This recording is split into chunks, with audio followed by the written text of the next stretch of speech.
Brincadeira. Todos são espetaculares, estou só brincando. É ótimo. Bom, primeiro, boa tarde. Então já vai nessa aí e me fala por que esse jogo foi pegado.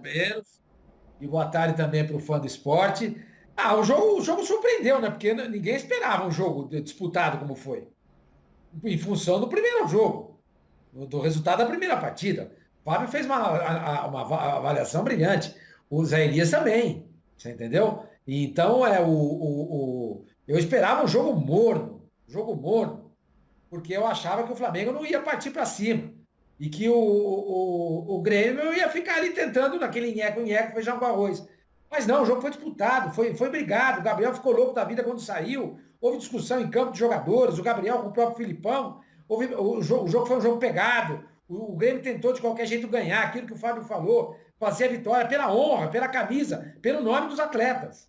Entendeu? Então o Grêmio entrou para jogar, para competir. E o Flamengo, mesmo com o time reserva, o Flamengo falou assim, pera um pouquinho, nós estamos no Maracanã.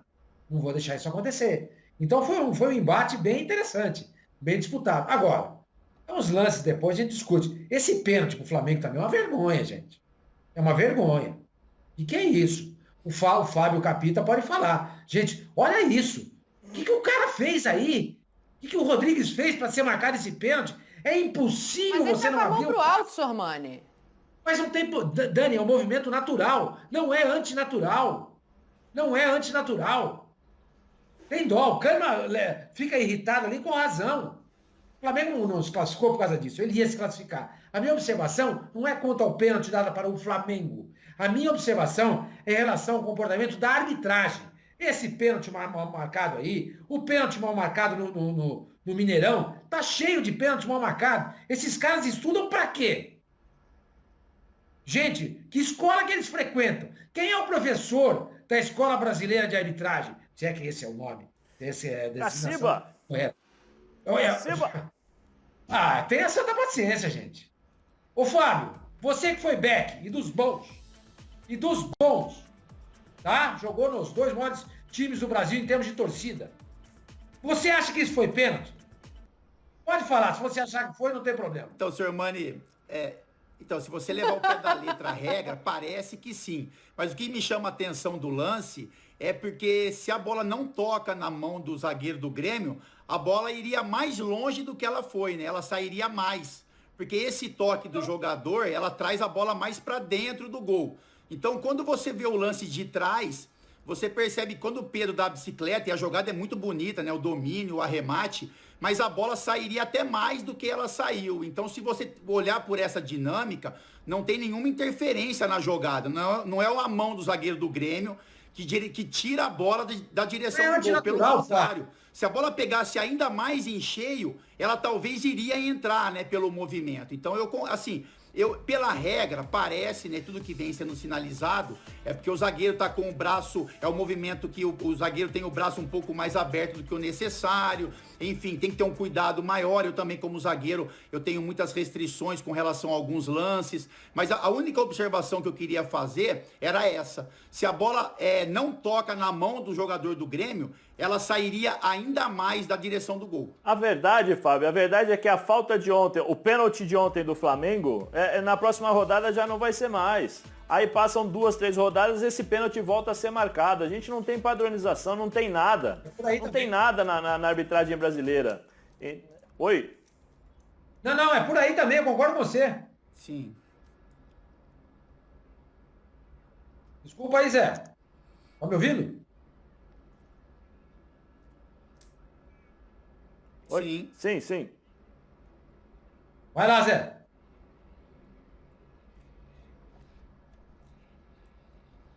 O Pedro agradece, porque ele entra num clima bem diferente ali do restante do jogo, né? Tava pegado e às vezes, assim, teve a coisa da arbitragem que prejudicou, mas na hora que o Pedro entra, ele entra pra jogar bola. E ele entra com a disposição de resolver o jogo. E aí, por que eu tô falando do Pedro, Zé? Pra gente já entrar nisso, fazendo uma comparação com a maneira como o Gabigol sai, né? A gente sabe que ele tem uma personalidade forte e tem que ter em muitos momentos, mas assim, o Pedro ontem entrou com a luz especial ali em cima dele.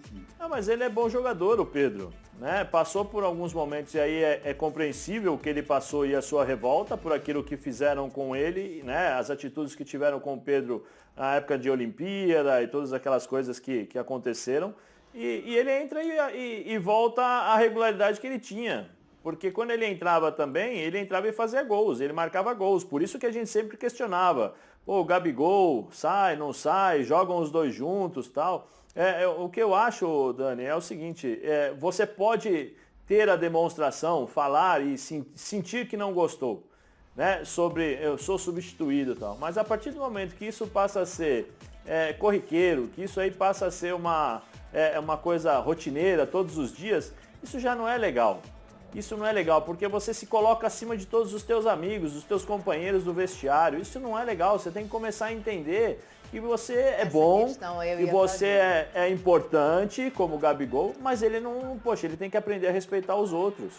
Né? Uma coisa é a sua insatisfação, outra coisa é quando a sua insatisfação passa a incomodar os seus companheiros, passa a ser um sinal de desrespeito aos teus companheiros. Sim. E aí é ruim. Né? Uma vez ou outra, todo mundo, Dani, todo mundo, eu também já, quando jogava, saí e reclamei. Mas, sim, normal. É normal. Mas melhor agora, assim do que jogador que sai, né? E tudo bem sentar no banco. Eu também gosto assim, eu também acho que tem que ser assim. Mas todas as vezes tem que fazer o tipo de jogar copo, que tem que chutar isso, tem que chutar aquilo. O Renato tem que se explicar que ele é chatão, que o outro treinador passou também, ele é chatão. Desculpa, já está extrapolando. O personagem Gabigol já está extrapolando nesse aspecto. O personagem Gabigol que faz o gol, que comemora, que é marrento, jogando e tal, ótimo. Eu acho que o futebol brasileiro precisa de alguns, não vou nem chamar de bad boy, porque ele não é bad boy, né? Mas o futebol brasileiro precisa de personagens para que a gente possa voltar a ter o ânimo e a vontade de assistir o futebol. Agora, como eu falei, o vestiário é um lugar sagrado. Você precisa respeitar quem está do seu lado. Ô Zé, e sabe o que chama atenção? A resposta do Pedro, eu queria só fazer essa ressalva, né? Porque quando ele entra, diante de tudo que ele estava vendo, né? As atitudes do Gabigol, que está sendo substituído, né, pelo Pedro, então ali teria que ter um apoio, não uma colocação de crítica, de não querer sair, enfim, a gente vai falar sobre isso. Mas a resposta do Pedro é assim, ele entra em campo e ele abre um sorrisão, Zé. Ele abre um sorrisão, a hora que ele vê o Rafinha, ele dá um abraço no Rafinha, aí aparece isso, né? Então, assim, eu acho que é a resposta maior do Pedro. Ele entra, ele parece que ele não se incomoda. É tipo assim, deixa ele pra lá, sabe? Deixa o Gabigol pra lá e eu vou fazer o meu trabalho. Não vai interferir ou senão, na minha atitude. Fábio? Ou senão é aquela história que fica assim, agora eu quero ver o que vão falar, porque quando eu fiz isso, pegaram no meu pé, me criticaram, agora eu quero ver. Sim. Mas ele fala assim, Zé, mas é só colocando. Aí ele faz o gol, né? Ele faz os dois gols importantíssimos para a vitória do Flamengo, o Pedro foi, e ele corre para dar um abraço no Renato, né? Então, a gente do Instituto, ele entra com um baita de um sorriso no rosto, né? Cumprimentando os jogadores, entendendo o momento dele, faz os gols e corre para abraçar o treinador, né? Então, eu acho que, além da importância do Pedro, eu acho que fica um sinalzinho ali, né? Pro Gabigol também, porque o Gabigol, como você falou, ele é muito importante, ele é um cara que é titular absoluto do Flamengo ainda, na minha opinião, mas ele tem que ter um entendimento que tem alguns jogadores que ficam no banco para ele que merecem um pouco mais de respeito. E o Renato foi gigante na substituição, porque o Gabigol tinha grandes chances de ficar fora por uma expulsão, enfim, da próxima partida, prejudicaria o Flamengo de uma forma gigante. O Renato, na atitude, foi essa. O Gabigol questiona o Renato sobre a substituição e o Renato fala, é você que vai... Eu que vou sair? O Renato fala, é você que vai sair mesmo e vai sair agora. Então, tipo assim, abaixa a cabeça e sai, porque a ordem é minha, assim, entendeu? Então, eu acho que ficam alguns sinais aí e a gente torce para que exista um amadurecimento. O Renato pensando no grupo, né, meninos, como tem que ser, e o Gabigol pensando no futebol dele, o que é justo também. Mas só pra gente ilustrar, eu vou dar a voz aí pro Facincani e pro Sormani que estão querendo falar, mas a gente tem as imagens do que aconteceu ontem. E não é que o Gabigol, saiu pra ser punido, não é isso. Mas ele fica de cabeça quente. E de cabeça quente, que a gente tem aqui 2 ex-jogadores, tá? A torcida do Flamengo não gosta que fale mal do Gabigol, mas a gente tem aqui 2 ex-jogadores colocando como ele poderia respeitar um pouco mais o entorno. Isso não faz dele um mau jogador. Até no Filipão, exatamente, ele vai. Fala aí, Facincani, e na sequência o Sormani também queria falar. Bom, se tinha alguém nesse período recente que tinha todo o motivo de ficar chateado e com o clube, com o que fizeram com ele, com uma sacanagem que pra mim foi o Pedro. O que fizeram com ele foi uma baita sacanagem. Não deixar o menino ir pra Olimpíada, pra deixar ele no banco de reservas e tudo, e ainda querer cobrar sorriso do cara. Vocês estão loucos, né? Eu ficaria muito pé da vida, porque hoje ele poderia ostentar uma medalha de ouro, que é um baita orgulho para um atleta que disputa esse tipo de competição. Talvez seja o sonho de 95% daqueles que trabalham com o esporte, estar numa Olimpíada e vencer uma medalha de ouro. Ele estaria com essa medalha no peito, porque ele é bom jogador e faria muito para aquela seleção, e foi podado por briga política, por ego, por babaquice, entendeu? Então, assim, com todo respeito, cobrar sorrisinho do Pedro nesse meio termo é muito injusto, porque só o que ele passou, ele é o único cara que pode falar a respeito.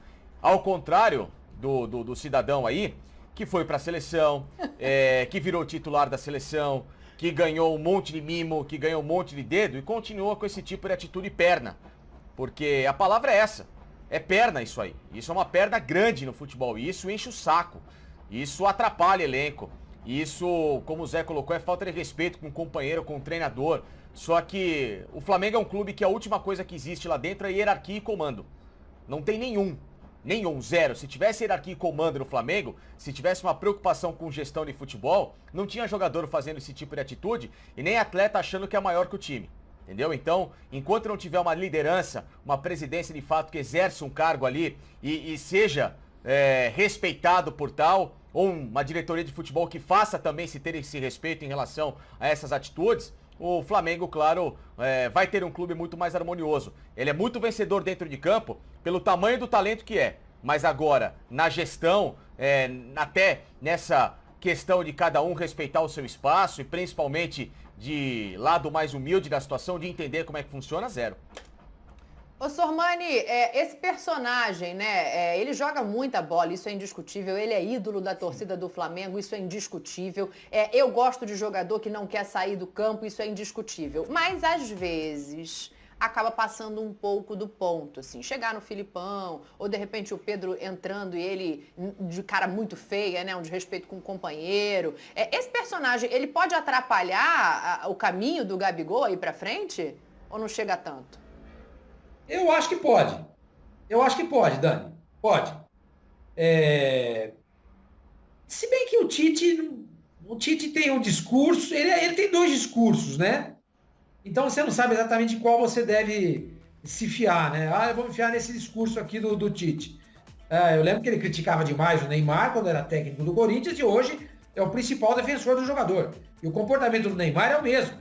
Hoje, como era o mesmo da época em que ele jogava pelo Santos e enfrentava o Tite como treinador do Corinthians. A gente se lembra bem daquela declaração que ele deu depois do jogo Santos e Corinthians na Vila Belmiro, ele criticando o comportamento do Neymar. Bom, então, não sei. Agora, eu acho que em termos de carreira, de projeção internacional, eu acho que isso tem um peso. Ele já não foi bem na Inter de Milão. Aprontou lá também. Antes de acabar o jogo, quando foi feita a terceira substituição, não me lembro que partida que foi, ele pegou a chuteira e foi embora pro vestiário. E não ficou no banco de reservas até terminar a partida. Um grande sinal de desrespeito pela entidade, pelo treinador e pelos companheiros que estavam em campo. E pelos companheiros que estavam ao lado dele naquele dia em Milão, que ficaram lá vendo o jogo. Então nessa partida, o Gabriel, ele chuta a bola no bandeirinha, a bola não pegou, mas ele chutou. Sim. Ele brigou com a arbitragem o tempo inteiro. Ele discutiu com o Filipão, ele desrespeitou o companheiro que entrou em campo no lugar dele, o Pedro, desrespeitou o treinador, o Renato Gaúcho, que fez a alteração, e desrespeitou o próprio clube. Então, é chegado o momento de alguém dar um basta no Gabriel. Eu sou muito fã do Gabriel. Muito fã do Gabriel. Vocês sabem disso. Mas tudo tem limite. É o que vocês estão dizendo aí, eu concordo. Tudo tem um limite. O Renato vai chegar e falar assim, escuta, quem manda aqui sou eu. Quem manda aqui ele já sou faz eu. Um pouco, né? Mas ele faz de um jeito que o cara dá risada. Não, o cara precisa sentir a bronca. Aí ele é o chatão, ele pega e dá risada. Agora tem que chegar o seguinte, olha, por conta disso que você fez, o próximo jogo você não vai jogar. Vai jogar o Pedro, você vai ficar no banco. Isso que o treinador tem que mostrar. Ele tem que mostrar pro grupo, para todo mundo, quem é que manda ali. Quem manda ali é o Gabriel ou é o Renato Gaúcho? Quem manda no Flamengo? É o Gabriel ou é o Marcos Braz e o Rodolfo Landim? O Gabriel se acha dono do Flamengo, gente. Eu acho ele um baita jogador. Adoraria que ele voltasse para o Santos. Adoraria. É o meu centroavante da seleção brasileira. Mas o comportamento dele é absolutamente inadequado. Mas peraí, ó. Eu entendo que o Renato ontem ele foi muito bem, porque ele tira o Gabigol, e aí talvez justamente porque o capitão falou aí, para não tomar um cartão, para não prejudicar o time ali na frente. E aí, capitão, é muito diferente o discurso que você faz. Dani, desculpa. Da porta do vestiário para fora. Dani, e Diga, senhor Mano. Dani, não, desculpa. Eu acho que uma coisa é o seguinte, o Renato tem que tomar uma providência em relação ao Gabriel, porque a diretoria do Flamengo é frouxa. É frouxa. Ela não pune o Gabriel, como deveria punir. Ela não pune. Ele tem que ser punido por isso. Por esse showzinho, por esse teatro que ele montou em campo. Eles não fazem nada. Eles são coniventes com isso. Então o técnico tem que tomar as rédeas da situação. Bom, já que a diretoria não faz nada, porque ela é frouxa, eu vou punir o Gabriel. De que maneira? Vai ficar no banco. E se resolver não ficar, entrega o caso para a diretoria. Botei ele no banco, ele não quis ficar. É isso que eu acho. Tá, não, peraí.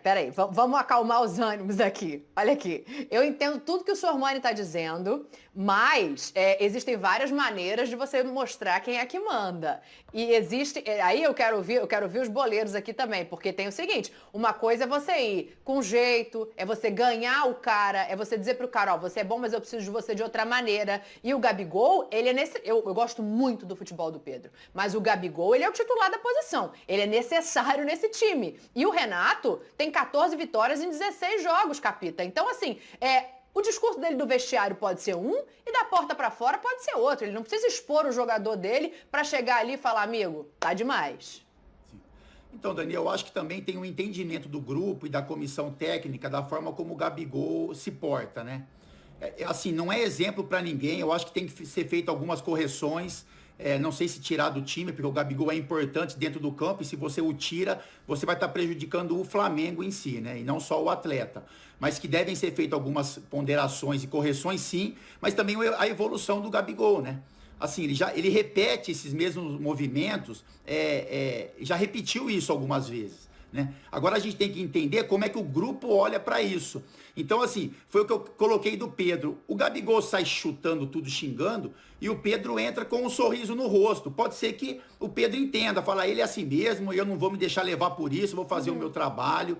E pode ser que no vestiário, depois que acaba o jogo, o Gabigol seja o primeiro a falar, rapaziada, tava de cabeça quente e me desculpa, enfim. Aí no outro dia o cara chega para treinar e já chega com uma brincadeira com o grupo. Então, isso é uma coisa que a gente viveu um pouco ali dentro e pode acontecer. Esse relacionamento no grupo, né? Então, assim, o que você externa, de repente, não é a sensação dos jogadores. E é por isso que o Renato começa a falar sobre isso. Ele fala, ele é o chatão do grupo, mas todo mundo ama, entendeu? Ele é chato, mas todo mundo gosta. E para tentar mostrar para o Gabigol também que ele é importante, mas chega uma hora também que tudo tem um limite, né? Eu acho assim, o mais importante é o amadurecimento do Gabigol, né? É alguém que cuida da assessoria dele, ou ele mesmo, que já não é uma criança, ele é um cara que já é maduro e tem uma responsabilidade grande de entender que alguns movimentos já não cabem, né? Eu também, eu gosto demais do Gabigol como atleta, eu acho que ele é ele é titular absoluto do Flamengo e ele sabe disso também,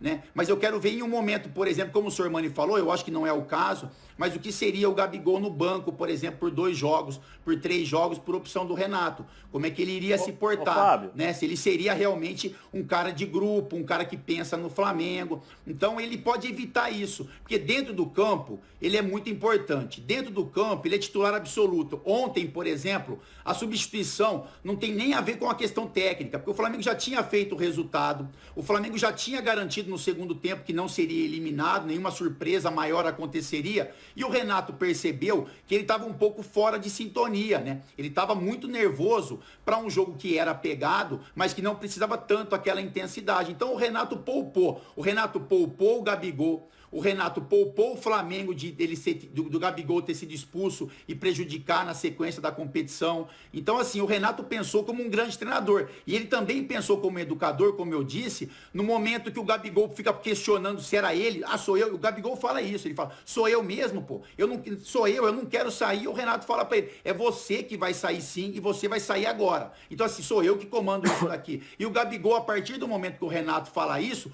o Gabigol, pelas imagens que a gente tem, ele para o questionamento. Ele abaixa a cabeça, ele sai bravo, enfim, ele faz um movimento, mas ele já não questiona mais a substituição. Então, acho que o Renato também deu um sinal de que ele é o comandante, por mais que ele goste do Gabigol, que ele tenha uma boa relação, o Gabigol tem que respeitar uma decisão que ele toma. Ô Zé, fecha aí você, que eu quero falar de Flamengo e Grêmio, que tem outro jogo, e parece que esse aí vai ser sem torcida. Parece não, né? Pelo menos até esse momento, a liminar do STJD foi cassada pelo STJD. Mas fecha aí, Zé.